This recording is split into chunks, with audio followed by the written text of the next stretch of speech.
Hello and welcome back to the EDC Squirrel. Got a different video for today, and this one is going to be a comparison video between the Para 3 and the Sage 5. Now, a little bit of background. For the longest time, I couldn't get past the aesthetics of the Spyderco knives. Just have not been the biggest fan of the look, and for that reason, until now, I just never really considered getting them. Now, when I'd ask around every time I'm looking at knife videos and things like that, all I would hear is how nice these knives are, how good they are, people raving about them all the time, that I finally decided I'll get past the look and, because I can't really judge them otherwise, I'll have to pick myself up a Spyderco. And again, for a very long time after I've decided this, I've been teetering and tottering as to which Spyderco I wanted to pick up. And I had some very specific requirements. The requirements being that they needed to have a blade length of 3 inches or less, because I live in a state where blade length is restricted. I also wanted them to really be Magna Cut steel if possible. And so that landed me with really two options. And the options were between the Para 3 Salt Series and the Sage 5 Lightweight Salt Series. They both had the blade length I was looking for. They both had the steel I was looking for. Unfortunately, they're not exactly the cheapest knives around. So again, agonizing over which one I wanted to get. Could I get past the look of the Para 3? Could I get past the fact that I could only get this in, the Sage 5 in yellow? I agonized over this for actually quite some time, because whenever I get a new knife, when I'm spending money, I want to get something I know I'm going to enjoy, I know I'm going to like, and that I'll be able to use. Now, Chasing Blades from Whatnot kind of threw a wrench in that, and they managed to get me a super good deal on both these knives that I ended up taking both. And so what we have here are my very first Spyderco knives.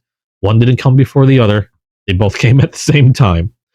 The Para 3 all blacked out in, or their Salt version, Para 3, all blacked out with DLC coating, and the Sage 5 also in the Salt Series lightweight version. Now, I did do a specific video for each of these knives detailing a lot of their measurements and stuff like that, so we're not going to go over all that again. I'll go ahead and link those individual videos below if you want to look at those videos. I go into a lot more details to, a lot more detail to the measurements and stuff in those videos. This was something that a lot of people have been wanting me to do, and which is a comparison between the two to see which one I liked better. So here we are, the Para 3 at top and the Sage 5. Now, there are some differences between the two, so we're going to get those out of the way. Again, this is the fully blacked out Para 3, and it does come with a DLC coating, whereas the Sage 5 does not. Also, the Sage 5 is a lightweight version, where the Para 3 is not. Otherwise, they have the same steel. They're both Magna Cut, both salt. Oh, and the Para 3 does come in G10, whereas the Sage 5 comes in FRN. So those are the differences and the similarities between the two. The blade lengths being pretty close to the same, 3 inches or less, and being Magna Cut. So there we go. Now, as far as initial aesthetics, admittedly, I really couldn't say. I'm still getting used to the looks of the Para 3, although it is growing on me. The blade still looks kind of weirdly bird shaped to me, and again, it was a thing where I just couldn't get couldn't get past it for the longest time, which is why it took me so long to end up finally buying one. The Sage 5 has a blade shape that looks more akin to what I would normally gravitate towards if I was shopping for a new knife. The leaf style blade aesthetically is more pleasing to me. So in regards to aesthetics, it's still kind of hard to say. I normally am not the biggest fan of DLC, or not the biggest fan of blacked out blades. However, it is a DLC coating. It's the one coating that I do like if I'm gonna get a knife with a blacked out blade. The fact that the Sage 5 only comes in yellow, where I think this one comes in like 2 or 3 different options, like in black and yellow and maybe yellow, and this fully blacked out. At least as far as the ones that I have, aesthetically, I have to go with the Sage 5. Again, it's a blade shape that I would normally gravitate towards. I am getting used to the looks of the Para 3, so while it's still a little goofy looking to me, it's growing on me. It's definitely growing on me. But initially, aesthetically, I have to say I'm giving it to the Sage 5. Now, finally getting these knives in hand, and I have been using these knives while it's only been roughly about a little over a week. I've been carrying these knives almost exclusively. The Para 3 has had a little bit more use in regards to cutting than the Sage 5 has, and that's only by virtue of the day I happen to carry it. Just happened to be a much busier day, and I was doing a lot more cutting with the Para 3.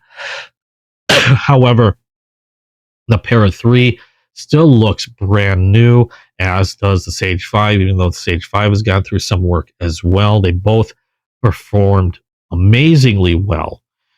So in terms of performance, I really can't give one over the other.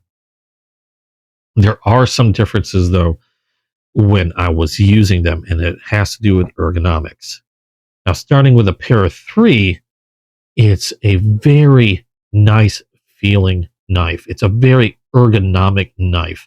I love this really large ramp up right where the thumb is, and that combined with the jimping there and the jimping in this finger choil, I feel like I get a really good, precise control over that blade edge when I'm doing my cutting.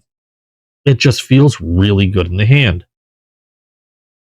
The Sage 5 doesn't have that ramp up that the Para 3 does. It's not as big. It still does have a ramp up. It still has really good jimping on the spine there where your thumb rests. It's just not as big, so I don't have that shelf almost where my thumb can push against. However, it does have a much more generous finger choil here than the Para 3 does. So I still feel like I get a really nice grip on the blade, and again, really precise control over that cutting edge. Now, the other differences that I feel when I'm holding these is in thickness. Now, again, this is your regular Salt series in the Para 3. The Sage 5 I have is a lightweight, so the Para 3 has just a slightly thicker handle than the Sage 5 does. Now, while visually it doesn't seem like it would be much, it does really come through on the grip when you're holding it. While still very comfortable, the Sage 5 just has a much thinner feeling handle to it. Now, that's going to be subjective. You know, some people like a thinner handle, some people like a much more fuller feel. I actually prefer a fuller feel to my handle. I like it to fill my hand nicely, and the Para 3 in that regard does that really well. So ergonomically, it's really nice. If I'm holding the knife like this, I kind of have to hand it to the Para 3 in that regard. But there was one kicker to that, and that was during use. While the blades themselves performed really well, one way I like to use my knives and one way I like to hold my knives is I'll hold it like this quite a lot, but I also like to choke up further depending on what I'm doing, and I'll hold my knife like this. And on the Sage 5, I didn't have to think about it. It felt really good in the hand. That leaf style blade that my finger can lay across, it just felt like it was made for this type of grip. And I'm able to choke up even more and get super precise control over draw cuts, over my cutting. If I wanted to do any fine detail work, the Sage 5 had it. And on the Para 3, you have a very prominent like clip point and kind of an odd bird-like shape. When I went to go and rest my finger on it, it just felt really, really odd. It didn't feel as good as that Sage 5 did when I wanted to do any really fine detail work with my cutting. And why would I want fine detail work? Sometimes I'm scrolling around, cutting around certain things, and while I could still do it with this Para 3, it just didn't feel as natural or as good holding it like I did with the Sage 5. It just felt much better in hand, everything else aside. So, in that regard, I have to admit, while holding it in this fashion, the Para 3 felt nicer. And that's not taking away anything from this, because this still does feel really good in the hand. But the fact that this felt so much more natural holding it this way than the Para 3 did, I have to give it to the Sage 5. So the Sage 5 gets it in that regard. In the pocket and carry, I didn't really notice too much difference. I know the Para 3 weighs a little bit more than the Sage 5, but in real world use and experience, I didn't really feel much of a difference. I mean, in terms of walking around, it didn't feel like, oh my God, this Para 3 is so much heavier than the lightweight Sage 5. I just didn't really give it any thought. I think, and grip wise, they both really like to hang on to the pocket. And I think the Para 3 might have been a slightly more struggle to get out of my pocket, only because of the weird shape. But even then, I have to really think back upon it and think about it. It wasn't really that bad. So in the pocket, I didn't really find too much difficulty. I think. No, I was going to say I'm pretty sure they felt pretty much the same in the pocket. I can't really give one over the other in terms of like carrying it around. Now, one of the biggest things I noticed we're going to go over right now, and that is out of the box performance. Coming right out of the box, how did they handle themselves? For that, we're going to start with the Para 3. Now, with the Para 3, once I took it out of the box, you might have noticed it on the live if you watched the live. One big thing I noticed was, I did have to get used to the different thumb hole. The thumb hole I just wasn't used to. So it took me a little bit of learning to position my finger right in order to rear flip or reverse flip the blade. But one thing I definitely noticed was that the pivot had or at least it felt like it had a lot of tension in there. In other words, while the blade action felt smooth, there was no grinding, there was no scratchiness, nothing felt like it was in there. It was actually kind of difficult for me to, even with trying to get used to it and finally getting used to it, it seemed like it was a little difficult for me to reverse flick it. Like the pivot was really tight. And I believe they locked tight the screws on the pivot. So I did try to loosen it, but I don't believe I really did anything. I didn't want to force it. I didn't want to strip anything. So I just stopped. And I just added some knife pivot lube. Ooh, almost got myself there. I added some knife pivot lube to the pivot and let that work its way in. And I guess kind of the hope for the best. Now, like I said, I've been carrying this. I've been fidgeting with it a lot. And I will say that after fidgeting with it, after using the knife, it's loosened up a decent amount to the point of where it feels, again, it was really nice and smooth when I got it. but now I can reverse flick it effortlessly without really having to think about it. It's really nice and quick, and it just feels really good in the hand. Again, just as silky smooth as I remember having it. However, out of the box. However, the speed at which that knife now moves in the pivot has improved tremendously. So it feels really good, silky smooth again on those washers in the pivot. But it did require some break-in. And it did require me actually fidgeting with it quite a bit. Now, again, I think it works fantastic. I love the feel of this knife, and I love the action. I love how easy it is for me to now reverse flick. Oops.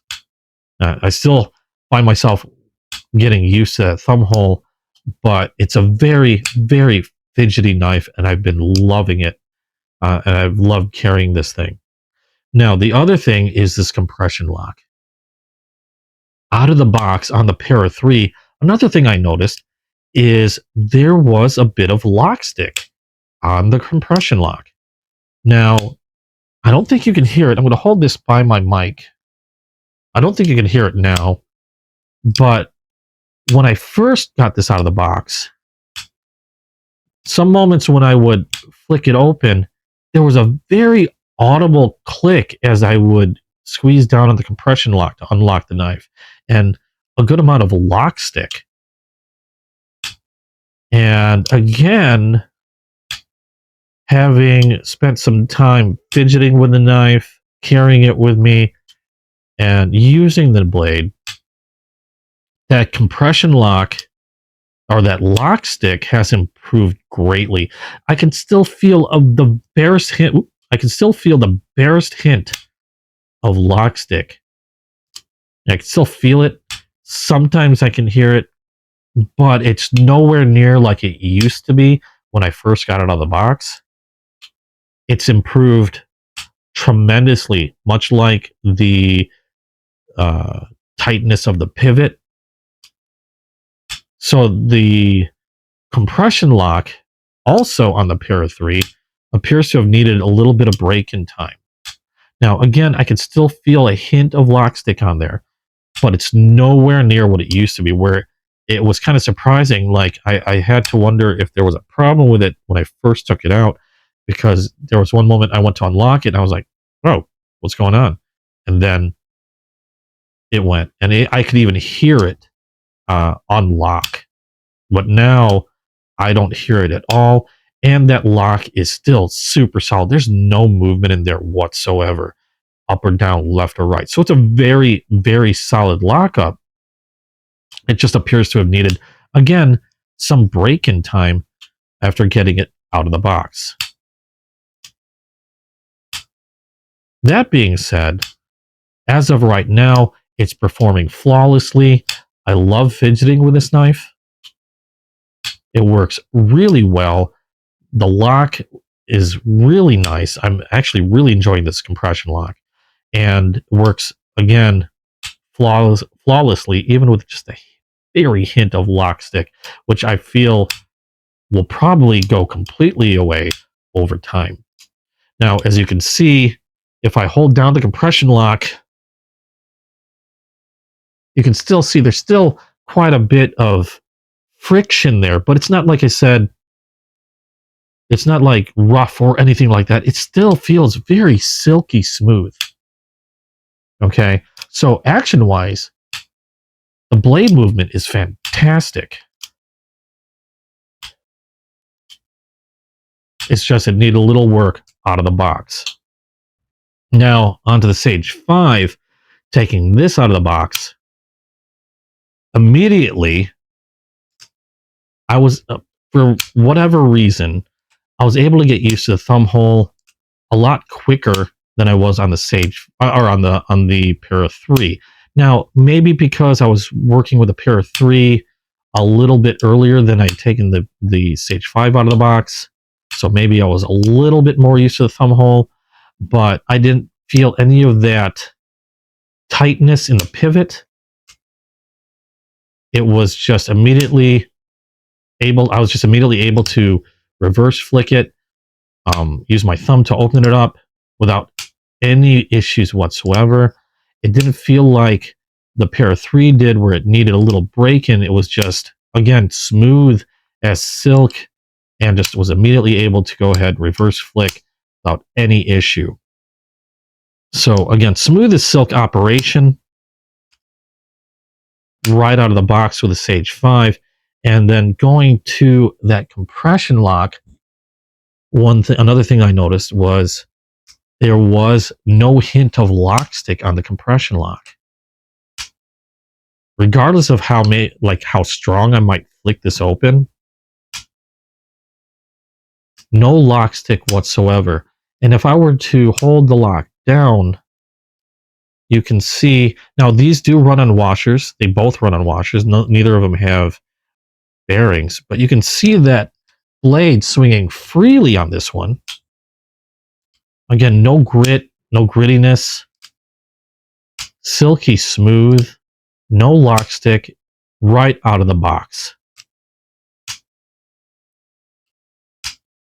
Now, I don't know if anybody else's experience with Spydercos was similar to mine, but it's interesting to note that I needed a little bit of break-in with the Para 3 compared to the Sage 5, where the Sage 5 just seemed ready to go right out of the box, even down to the pocket clip. Now, on the Sage 5, the pocket clip is a wire pocket clip. You don't have the same options as a Para 3. You can change it from right to left, tip up carry really easily. And it's a nice wire pocket clip, lies pretty flat, and even has a little downturn at the end, which I would think helps quite a bit when it comes to snagging anything if it's in your pocket. But otherwise, relatively deep carry. I actually like the pocket clip on this.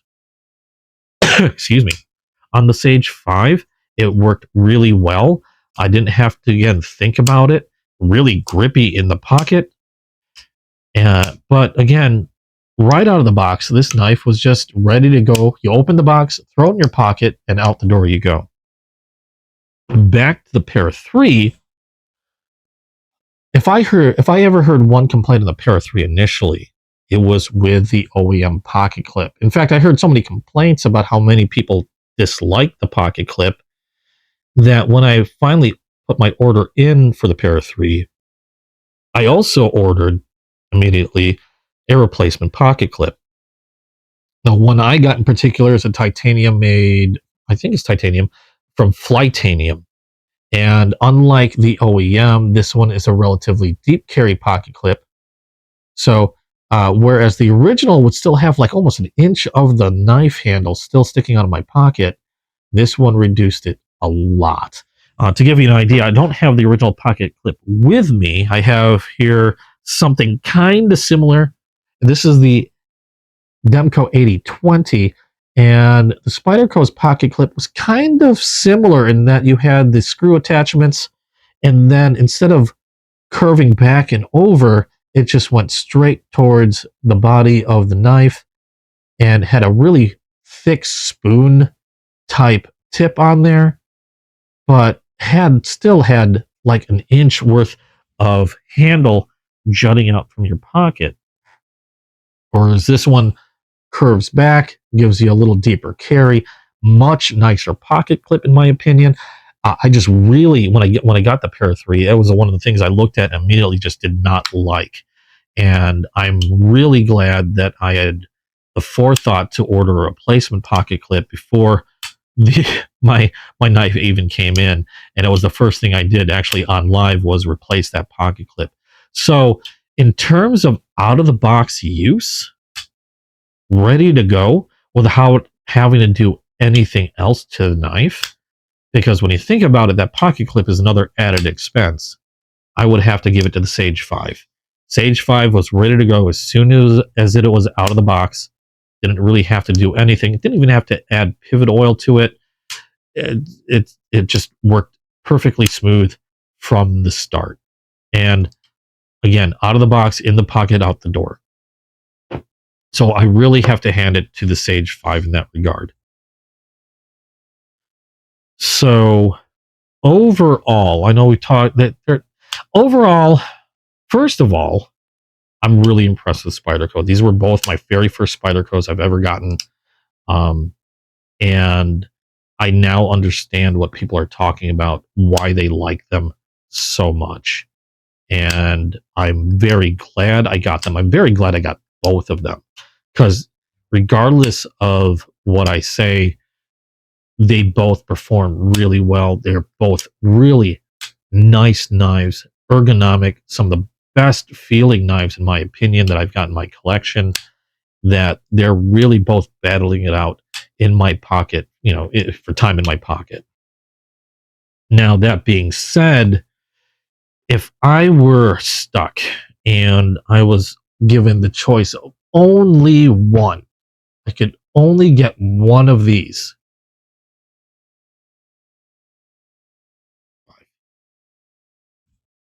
I would have to go with the Sage 5. I'm talking cost aside, because I know especially because of the DLC, the Para 3 is considerably more expensive than the Sage 5 lightweight salt. Completely disregarding the price, I'd have to go to Sage 5. Again, because of its readiness out of the box, its feel out of the box, I didn't have to worry about changing the pocket clip. It was perfectly fine out of the box. Also, ergonomically, while I did like the overall, not overall, but I did like the feel of the Para 3 better when I gripped it in this fashion. The fact that it felt so awkward when I wanted to do really detailed cutting work, and the Sage 5 felt so much better in my hand for that type of work. I really am handing it to the Sage 5 for that. Probably my only downside, and it's not much of a downside, is the fact that it only comes in the yellow option for the FRN scales. I do prefer the G10. I do prefer G10 scales over FRN, and I really wish it did have some other options. But to be quite honest, even though I was prepared to dye this a different color, the yellow's kind of grown on me, along with the black hardware in there. I think it looks actually quite nice. And I don't really have that strong desire to change anything on it right now. Now, that could come back at a later time. I might finally get the itch to color or, dye the scales a different color, or just replace them entirely. Same with the Para 3. But in the meantime, I'm actually happy with both of them in terms of what they've got originally, except for that dang pocket clip was just horrendous, in my opinion. So for me, if I was stuck having to pick one and one only, it would have to be the Sage 5. So there you go. Comparison video between the two. The one that I would choose if I was stuck with picking only one, it'd have to be the Sage 5. And like I said before, I still really like the Para 3. It's a great knife. I'm not trying to take anything away from the Para 3. I'm not trying to start a war, which I know will probably start in the comments. Just initially, if I had to pick only one, it would have to be the Sage 5 for me. It just works better for me in terms of out of the box, and also for what I do with the knife. So let me know what you guys think now that I finally did a comparison video between these two. Let me know what you think. Do you like the Sage 5 better? Do you like the Para 3 better? I'd like to know your opinions, your thoughts, and the reasons why. Because maybe I overlooked something. I did a really simplistic and relatively short comparison on these two. So let me know your thoughts on that. And thank you so much for joining me. I hope you had fun watching. If you liked what you saw, please drop a like down below. And if you haven't yet, hit subscribe and hit that notification bell. That way you'll get notified as soon as I drop down a new video. But again, let me know in the comments below how you feel. Sage 5, Para 3, or maybe another one entirely. Maybe there's another one I should be taking a look at. Let me know in the comments below. But thanks again. I'll link the original two videos that I did, as well as I should link the live as well. I'll link those videos down below so you can take a peek at those if you wish. But thanks again for all your support, and hope to see you in the next video. Bye-bye.